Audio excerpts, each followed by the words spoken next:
Open your mind to a tale as old as time itself, sourced from a book of antiquity, the Bible. In the genesis of everything, before the first ray of sunlight kissed the earth, before stars were scattered across the cosmos, even before the concept of time itself, there was God. He existed without beginning, but solitude was not his state.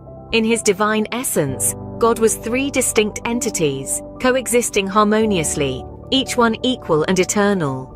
He yearned for companionship, for beings to share his existence.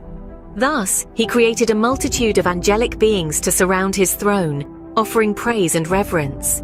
One among them, Lucifer, led a third into rebellion. They were cast out, and Lucifer became Satan. But this tale is not about them, rather about God's interaction with mankind. In the grand beginning, God manifested the heavens and the earth from nothingness into existence. A formless world, blanketed in void, was awakened by the divine voice that commanded, "Let there be light." This was not the work of evolution. God created all things by merely speaking them into existence. Over 6 days, he painted the canvas of earth with plants and animals. On the 6th day, he crafted a new being from the dust, breathed life into it, and man came into existence named Adam.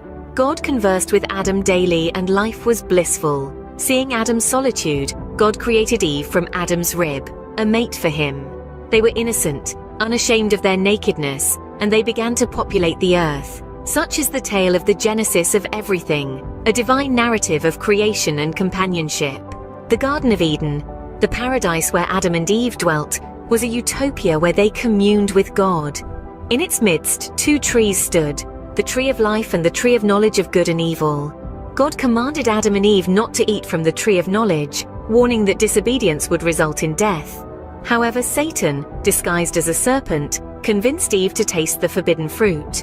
She shared it with Adam, and their eyes were opened to their nakedness.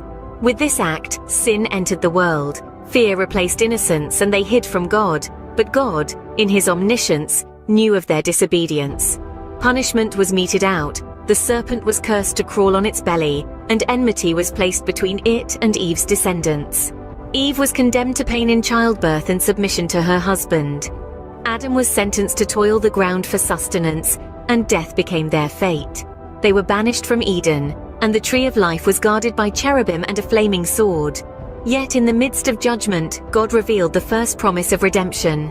He prophesied that a descendant of Eve would crush the serpent's head, indicating the future victory of mankind over Satan. This prophecy pointed to Jesus Christ, who would conquer sin and death. Thus, even in the fall of man, hope was kindled. Join us in the next episode as we continue the journey through the pages of Genesis.